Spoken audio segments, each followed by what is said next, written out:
Welcome to the 15th episode of the Global Guessing Weekly podcast. Today we are joined by Phillip, an analyst at Geopolitical Futures, a future-focused organization founded by renowned strategist and forecaster George Friedman. Before Phillip began creating forecasts, risk assessments, and reports for GPF, he worked as an analyst for Stratfor, a geopolitical risk firm also based in Texas. Interestingly enough, however, Phillip has also been based in Thailand for the entirety of his career. Focusing on East Asia and Indo-Pacific, Phillip has become quite the expert on all things Asian security and Chinese geopolitics, both of which we are excited to unpack today. So without further ado, welcome to the show, Phillip. Very happy to be here. Appreciate it. So I think to get started, we were wondering if you could give our listeners some background as to who you are, how you got to GPF, and just how you got into the world of geopolitical risk in general. Right. So as you mentioned, I was used to work at Stratfor, and then from there ended up at Geopolitical Futures, where we do forecasting and analysis of anything and everything geopolitical related. I got into it. My wife and I were living in rural Thailand a while back in the mid 2000s, and we got there at a time when the immense political unrest and social or political violence and so forth, and we just kind of dropped into it. I didn't know a thing about Thailand, Thai politics, Thai history, the social divides, the power struggles, any of that stuff. But it became personal really quickly when we took a wrong turn trying to get to our walk back to our hotel in Bangkok and got caught up in a riot. And next thing we know, the prime minister is giving us a fruit basket in the hospital where we ended up. Long story short, but the point being is that starting with that, I just got obsessed with trying to understand what the heck was going on and why. And I think I probably didn't realize it at the time, but I think in my mind it was like, if I understand this, if I know everything, if I can understand, if I could just figure this out from top to bottom, then I can prevent this sort of thing from happening again. And between that, and then I was also doing some work with a conflict resolution organization in Myanmar, and then just like traveling around to Southeast Asia to places, like Vietnam, and wondering like, why the heck, why did we go to war with this place, or Laos, and like, why did we drop so many bombs on this very empty, very polite country? Trying to grapple with the Khmer Rouge, or seeing China's rise and its effect on the region in real time.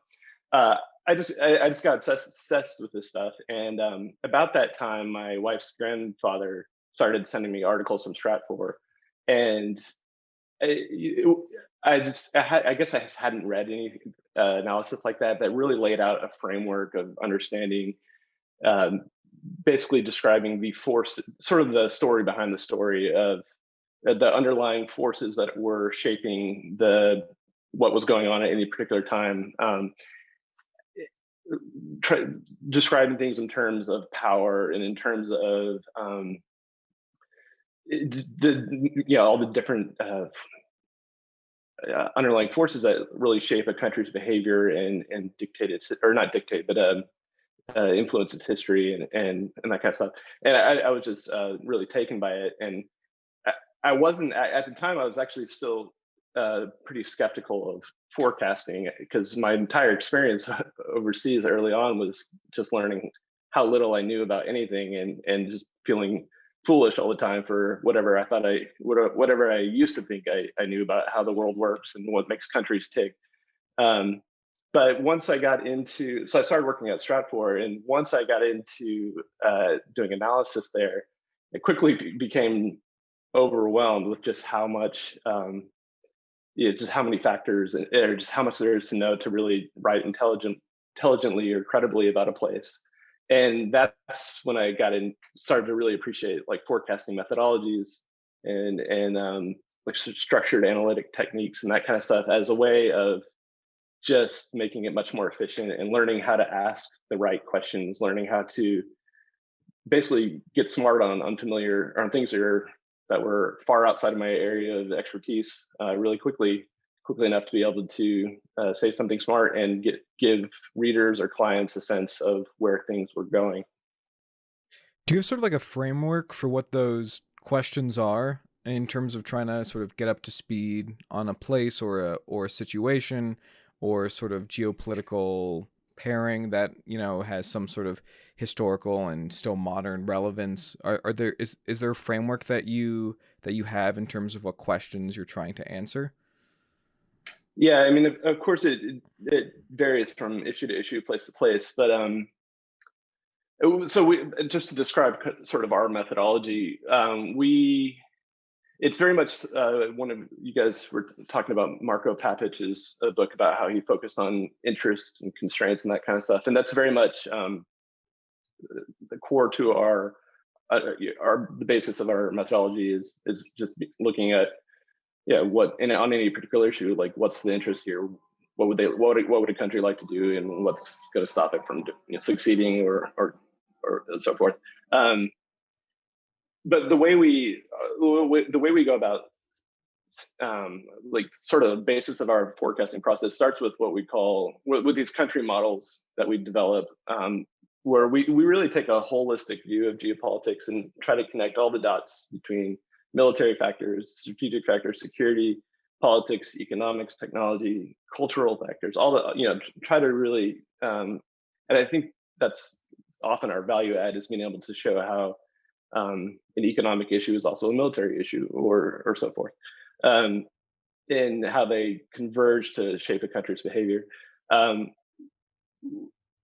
so we have these country models that are based on we start with what we call identifying what we call geopolitical imperatives, like the usually 3 to 5 things that like over time in different ways the country has little choice but to pursue, and then and those tend to be very high level, pretty static.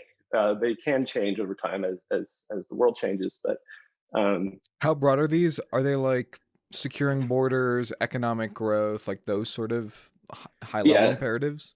So, for example, so let's say China. With China, it starts. You know, these things. There should be things that are evident going pretty deep into history. So, for China, their foremost imperative would be securing or controlling the Han heartland, and then from there, it's controlling its buffer zones, and then from there, you can break it down in different ways. A newer one that that's been introduced over the past 30, 40 years is the need to control access to the Western Pacific and the Indian Ocean basin. And then so when we build those out, or once you identify those, which they're not too controversial, we nest down different how those influence grand strategies, and then tactics. How the different ways over time that countries will pursue things. That that's sometimes useful in making actual forecasts on like modern day issues, like sometimes depending on the country, depending on the issue. But it is a way to develop a pretty in-depth understanding of a place and what has made it tick over time. Um, and then when we take modern, current day issues or things on the horizon that we're trying to forecast, we use those to shape our understanding of what's going on to an extent, and then try to really break it down into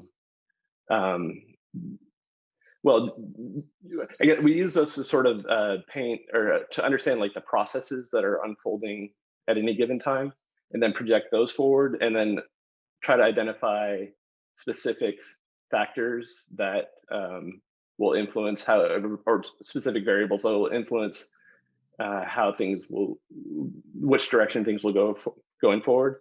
And when you get it, and the more you drill down, then you eventually start getting to like causal mechanisms and that kind of stuff. And so you have to ask very specific questions about, okay, like if let's say there's a mass uprising somewhere, and if the question is, will the regime survive? Well, what's the mechanism that would how do mass protests in the streets translate to a leader losing power or something like that, and so those, the deeper you drill down on it, the more you have to break it down into actual tangible questions.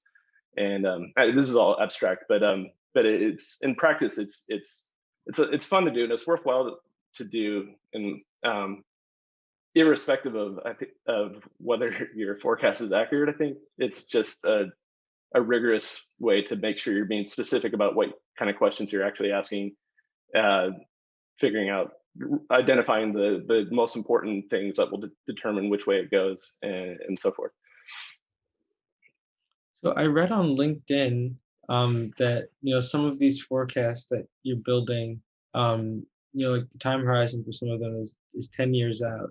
And something that Clay and I have been thinking about with some of the forecasts that we do is, if the time horizon is, on Metaculus, sometimes they have like 2050 forecast, or 2100 even. Yeah, really long time horizons. We feel like after 10 years, like the level of uncertainty just gets to a point where it's really hard to forecast anything accurately. How do you think about sort of time horizons with your forecast, and like, yeah, do you see a certain cutoff? Yeah, I mean, my boss was probably most famous from the book The Next 100 Years, and his predictions for what's going to happen in 2080 are, we'll say, debatable at best. But I think I think long-term forecasting is mostly useful, again, as an analytical process, more than if anyone's making bets on what anyone says is going to happen in 2065 or something. Probably not a good idea. But the process on that kind of scale, the exercise of identifying processes that are underway, that are unfolding, how like the historical sweep is moving forward into the future, what could alter it, what countries want, what countries need. So those static imperatives that I was talking about, like, or those more mostly static imperatives. Yeah, it is. I think it's sort of like less like the forecast and what like the analysis sort of like reveals to you about a situation and like what sort of storylines you might be sort of like looking out for like into the future. Yeah, it's like thinking about things 100 years from now is a good way to understand a place now, I guess. Is or it can be, at least. So when we do on a 10-year horizon, it's a little bit more doable. You can more accurately gauge what the conditions that are going to, or just the world's not going to look fundamentally different 10 years from now. But so what we do for clients is yeah, again, it's same sort of stuff. We do say, like, these are the main drivers that are shaping this country's behavior, that are defining this intersection between these two countries, or multiple countries. And then here are the 4 or 5 things the most important variables that will determine how they play out. And then we try to, we'll weight them and provide some sort of a tool, like a metrics for gauging how the forecast is, like where we are in the forecast going forward. But the main benefit is not the discrete outcomes or predictions that we make. Or, I mean, often people want that, and they get upset when when we are hedging too much, and we're like, well, I can't imagine trying to make decisions on this stuff. I mean, I could tell you, I can make a prediction about what Xi Jinping's going to be doing in 10 years. I don't think you want me to, but more just describing the conditions that currently exist, how they'll unfold going forward, and just to inform their decision making, give them a structure, a framework of understanding these complex issues, simplifying them a little bit, and then giving them a sense of what likely challenges they're going to have to navigate, if that makes sense. Yeah, it does. Do you think that, like, could you sort of like operationalize that, like, in terms of understanding, say, the current tensions between the U.S. and China, in part sort of how it's shifted over like the COVID-19 pandemic, and using that sort of framework, what that might say about the next 10 years? Yes, so China's a good example of, and you, so with the say U.S.-China competition, or Cold War 2.0, or however different ways people describe it. We would, for us, it would start. We would look internally in both countries and say, like, okay, what's really keeping their leaders up at night? And so the CPCs, the dominant things that they are worried about are political stability, right, and therefore stable employment, stable inflation, that kind of stuff. Demographic growth. Yeah. So what thing they want most is stability. They want to stay in charge. They want to stay in power, and they want stability. So from that, you can be like, okay, how will that affect their trade policies? How will that affect their drive to indigenize technologies and that kind of stuff? And then how does that? What does the U.S. think of that? And it would do the opposite process with the U.S. building it forward. And so I'm not optimistic about U.S.-China relations getting any better anytime soon. And I wasn't at all surprised that the Biden administration hasn't departed from in broad strokes, the Trump era policies toward China, because I would look at historically, China's rise has challenged or created this set of these different problems for the U.S. Historically, the U.S. has been distracted elsewhere, or there's been too much money to be made in China for there to be some sort of coalition to emerge that to really start viewing China as a strategic threat or a major rival or anything like that. But between China's ability to distort markets, their ability to overturn the balance of power in the U.S. or in the Western Pacific, between their human rights abuses in Xinjiang and Hong Kong and so forth, in broad strokes, it's not going to be a partisan issue in the U.S. There's something for everyone to hate, or something for everyone to fear, and therefore the U.S., which in general has a lot of difficulty mobilizing or sort of getting everyone on the same page to actually address emerging challenges due to its internal political system and its sort of the difficulty the U.S. usually often has, like understanding and wielding its own power in effective ways. Those things are being replaced by a more clear focus on all the things China's doing, and therefore in the big picture, the tensions are going to persist and deepen because neither side is interested or willing to back down. Neither side is interested and willing to make the other capitulate, and so we're in for it's going to be a rough few years. That's all pretty high level stuff, but then you look on very specific issues like, say, Taiwan. You start, okay, like, well, how does this play out? And you look at things like, okay, what can China actually do to make Taiwan? What would it be in China's interest to do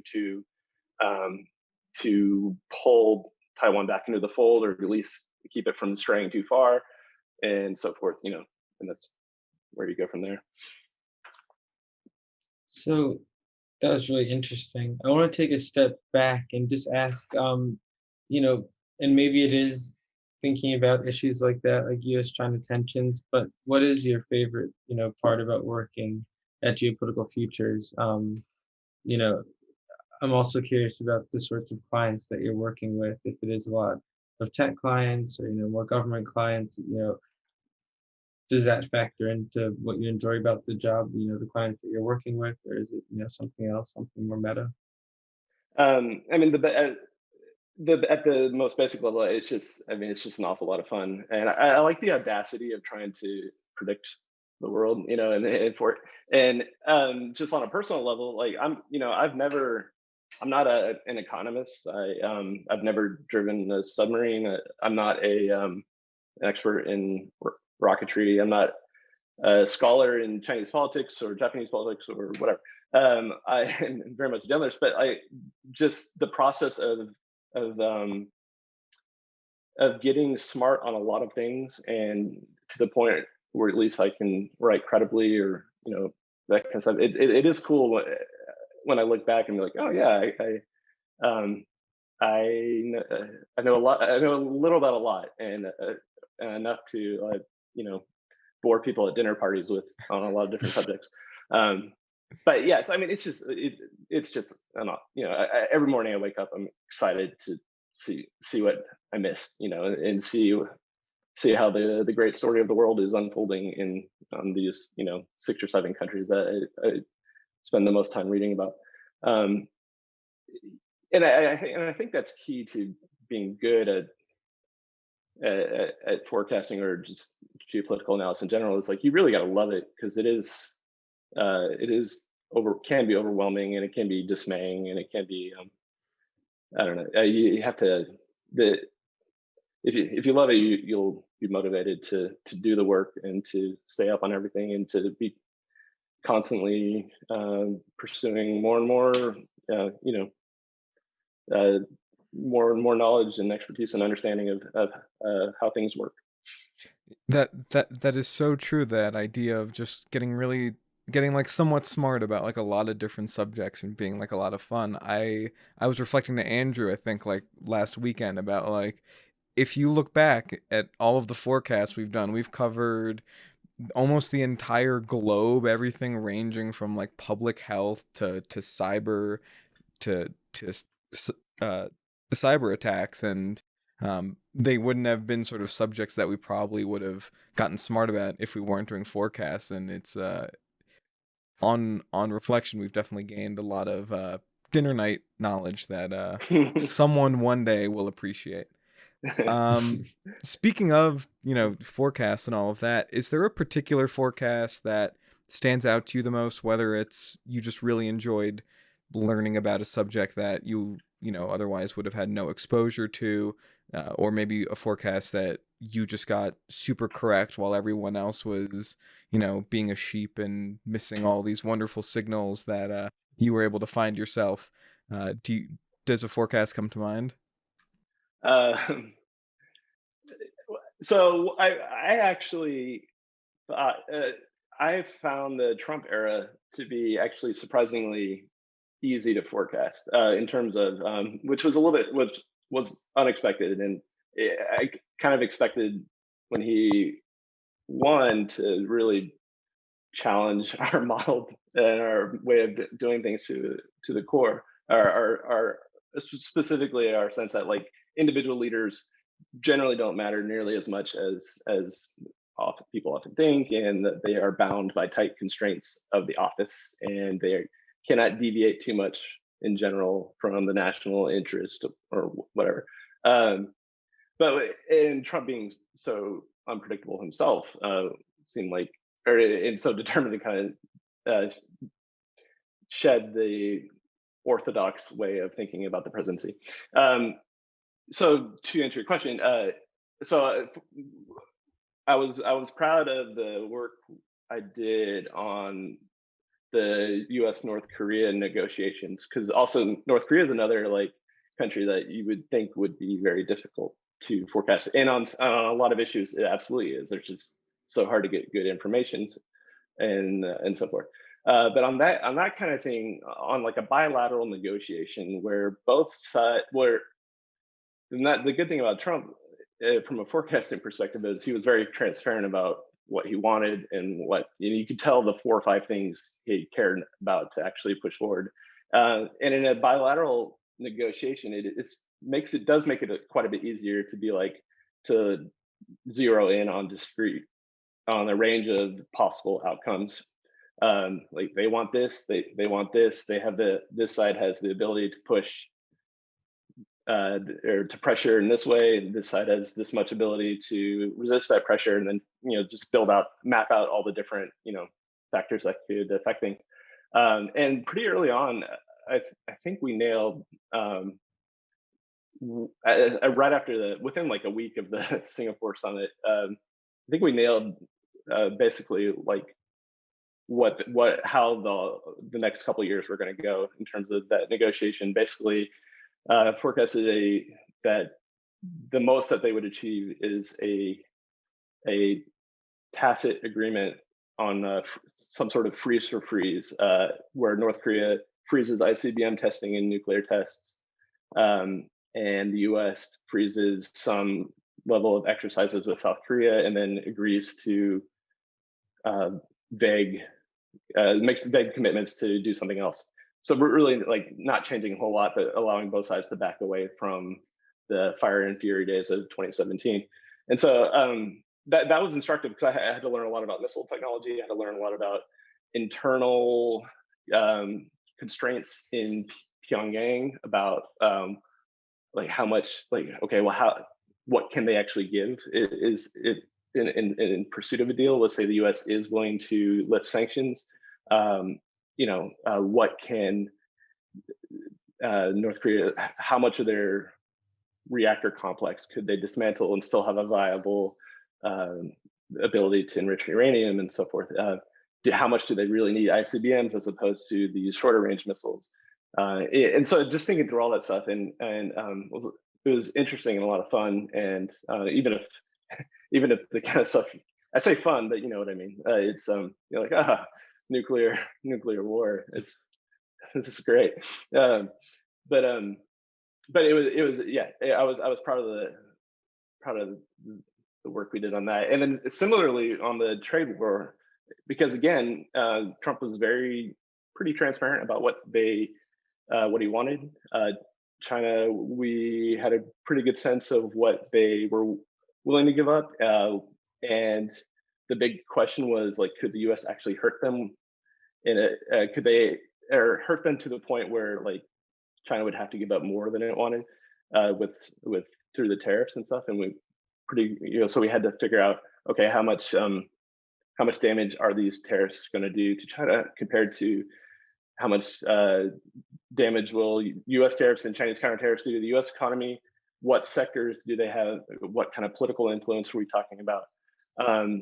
And again, we weren't hyper specific. We weren't able to be like, okay, they're going to have this level of tariffs on these specific sectors, but we were able to we say China's not going to give up on these things, and they're just going to try to wait the U.S. out and push it into election season, and that's basically what worked out. So yeah, bilateral negotiations are among the easier things to forecast, I think. So, do you think it's easier to forecast geopolitics now?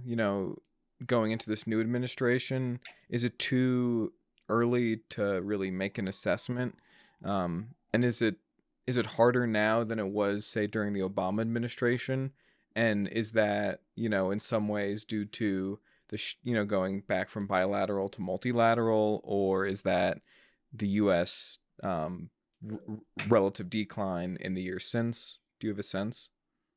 Yeah, so the tricky thing about the U.S. in general is it faces fewer constraints than any country in the world, and I don't mean like it can do whatever it wants.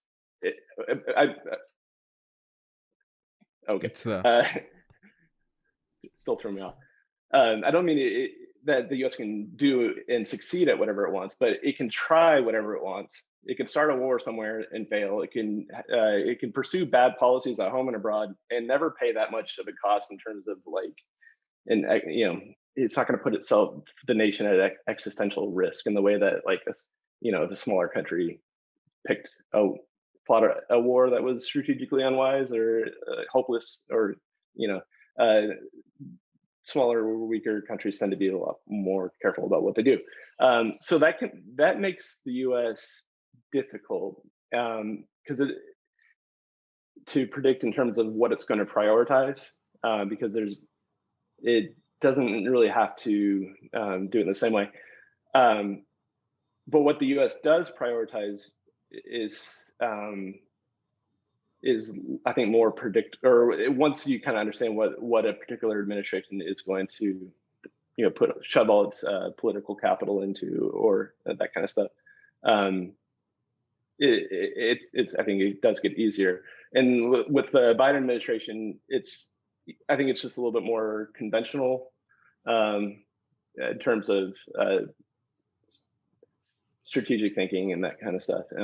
And so yeah, it was no surprise to see them emphasize prioritizing building up coalitions in the Indo-Pacific and assuaging, trying to paper over some of the deep tensions that it has with a lot of its allies and that kind of stuff.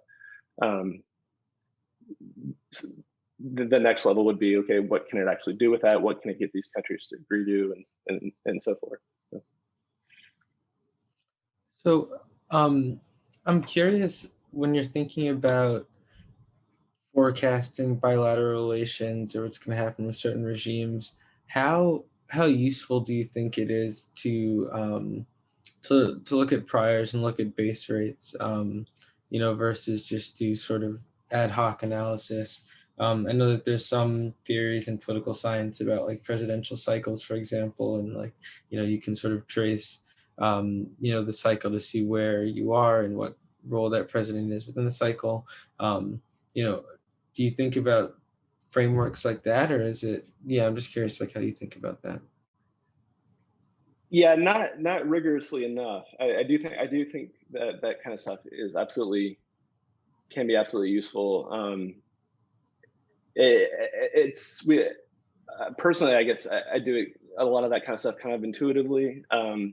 And when I have on any particular place or issue, we have our internal models that we'll refer to and stuff, and then go to sources for understanding like how to break down a particular issue into its component parts and that kind of stuff. Um, I think there's a lot of room for growth in our adoption of best practices, and I always think they're fascinating and useful, and to various extents, but it kind of depends on the issue. What do you think the hurdle is in terms of, adopting a lot of the best practices coming out of the more research-oriented side of the forecasting space, whether that's coming out of UPenn or USC's Future of Humanity Institute at Oxford, those researchers who are unveiling these sort of best practices? It seems like there's a lag with adoption that happens sort of everywhere, but do you have a sense what some of those sort of factors might be? Yeah, it's an interesting question. I mean, a lot of it's just bandwidth or time.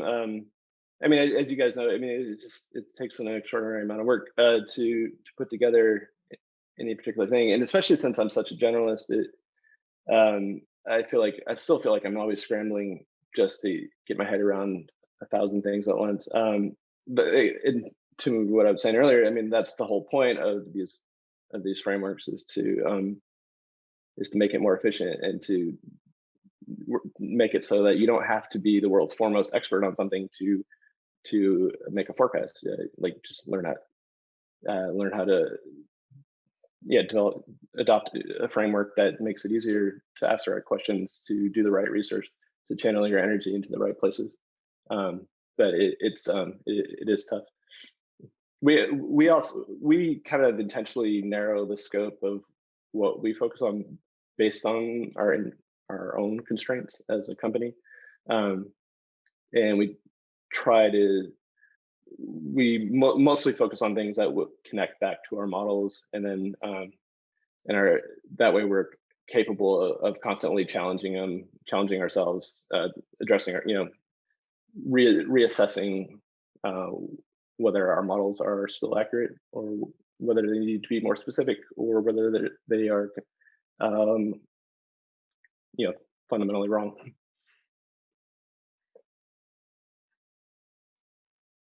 I just have one more question before we maybe get into some rapid fire questions in just a sec. But I was wondering, do you think that there are certain similarities or like uniform ways of approaching forecasting between like Geopolitical Futures, Stratfor, Oxford Analytica, like Eurasia Group, like all these firms that are doing forecasting? Like, are there certain programs maybe that everybody uses at all these shops, or like a certain framework like you're talking about that's pretty common?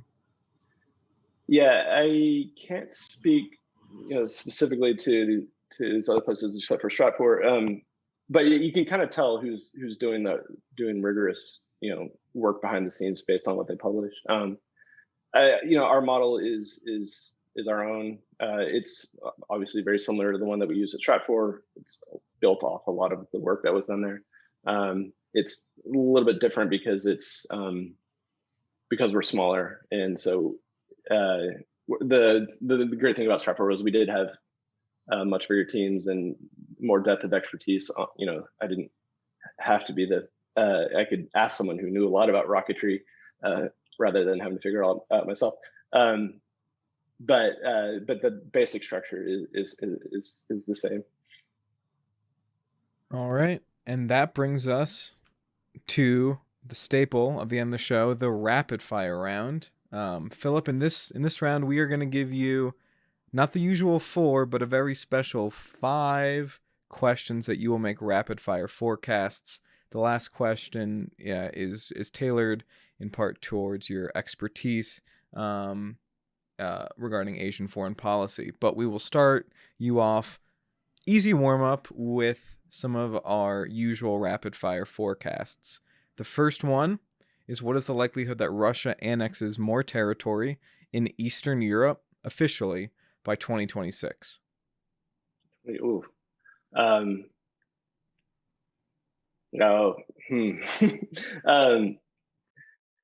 But yeah, my problem is I think I'm good at this, but I'm not fast, because I'll think through every possible scenario, and then my brain will eventually catch on fire.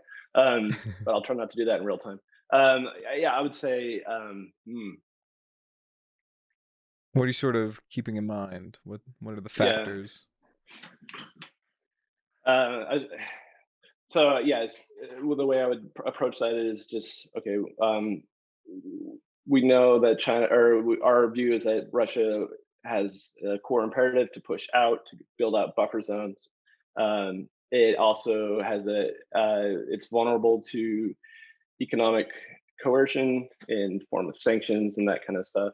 It's very willing to challenge narratives about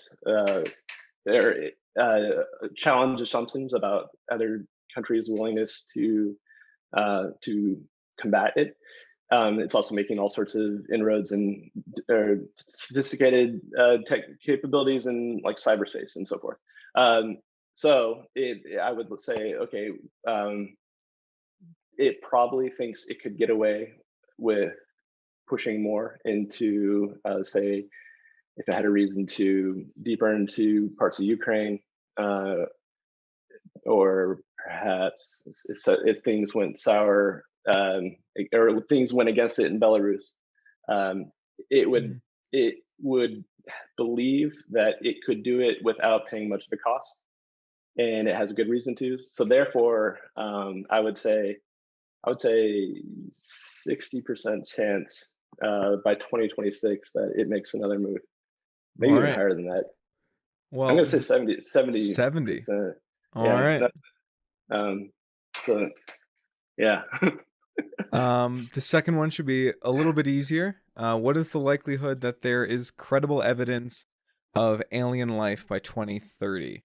So this can be single cellular organisms currently alive, or traces of that, whether that's on Europa, Mars, Venus. That could also be credible techno-signatures, UFOs, radio sounds in space, all the other ones that people that know a lot more about this can reference. Likelihood alien life by 2030. 2030. I would say, I'm just going to move quickly. I'll say 10%.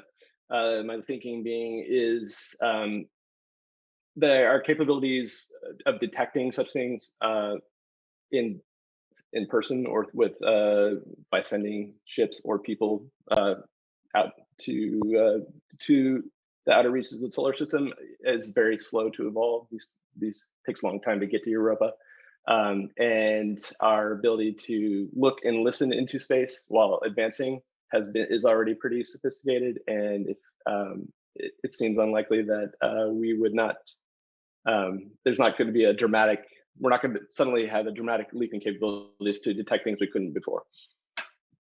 Got 10%. It. Next one is, what is the likelihood that there is an Olympic boycott by a majority of the Quad and the Five Eyes in 2022 for the Beijing Olympics? So a majority of the US, UK, Australia, New Zealand. I'm never gonna get them. Quad, the Quad and the Five Eyes. That's okay. Everyone knows because we said this question on every single podcast. All right, it's Australia, Canada, New Zealand, UK, US, India, South Korea, and whoever the last member of the Quad is. Japan. India, South Korea is not in the Quad. But there you go. That could be another question. Will they join the Quad? Okay, Olympic boycott. I'm gonna say I'm gonna go low and say again 10%. It's too close. There's certainly interest in doing so, but there's also at this point great interest in not antagonizing China, and China is not, competition with China has not reached the point to where to levels that led to boycotts in the past between those, for example, the US and Russia or the Soviets. Okay, question 4, the penultimate question. What is the likelihood that Saudi Arabia and Israel normalize diplomatic ties by 2025? We'll go with, that's interesting. Yeah, I'm gonna say 55%, more likely than not, from the sense that I don't think the biggest constraint on doing that for Saudi Arabia is ostensibly its political opposition. I don't think that is intense enough to stop them from cooperating. We're already seeing a process unfolding toward that direction. And the dirty little secret in the region is the Gulf monarchies don't really care that much about Palestine and aren't really that upset about Israel anymore. So 55%. Curious, what would that likelihood be if King Salman died? Yeah, I don't. It's like MBS is in power. Mm-hmm. Yeah. I guess it goes up, right? Yeah, that'd be my assumption. It probably goes up. Yeah, and MBS is such a wild card, though. I could see him ending up in a situation where he alienates so many people at home that he needs to adopt some sort of populist anti-Israel stance to shore up his. If there's a major power struggle, if he is firmly in charge and not threatened at home, and has the and is delivering on all his grand promises to build out NEOM and have the entire Saudi population moving around on hoverboards and all that stuff. Yeah, I think he's, yeah, it would go up. I'll say 65%. All right, and then our last question, the one that's going to leverage some of your expertise. What do you think the odds are that there's a flare-up in the South China Sea before 2023 that results in more than 10 deaths from any single country? That's so we can sort of give context for scale of a flare-up. Okay, by 2023. Like in the next year and a half, 18 months. Yeah. I'm going to say it's pretty low, less than 20%. Nobody wants, it would have to almost be an accidental conflict. The only, Philippines isn't going to start a fight. Malaysia is not going to start a fight. And China is very good at pushing the envelope and then backing off without letting things reach a crisis point. So it would have to be some sort of conflict that starts or that escalates unintentionally between the U.S. and China. And if the U.S. was, for some reason, which is unlikely, really wanted to go after China, it wouldn't happen in the South China Sea. It would happen elsewhere, further out, away from along the choke points where it could impose some sort of blockade against China. Well, there you have it. That is our rapid fire completed. Well done. We will make sure to get back to you in 2023, 2026, and 2030 and let you know how those panned out. No updates allowed. So you are now wed to that forecast for all of, at most, 8.5 years. So we hope they were the best rapid forecasts that you've ever made. Well, by then I'll be living on Europa and I can answer that. I will be the alien by that point. So Phillip, where can all of our listeners find you, find what you are doing over at Geopolitical Futures, all that great stuff?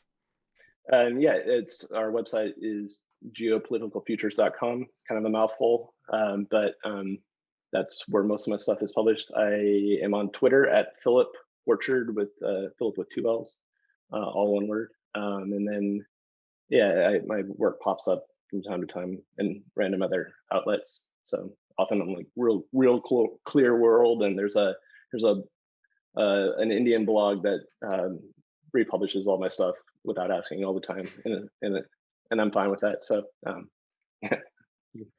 Well, everyone on the screen right now, you can find his Twitter. It'll also be linked in the description below, as will a link to your most recent piece in Geopolitical Futures. All right, cool. Phillip, this was great having you on. Love the conversation, and hopefully you'll join us again sometime in the future. Yeah, thank you so much. Absolutely. I'm enjoying your guys' stuff. All right, and that is the Global Guessing Weekly Podcast, episode 15, with guest Phillip Orchard. Thanks, everyone.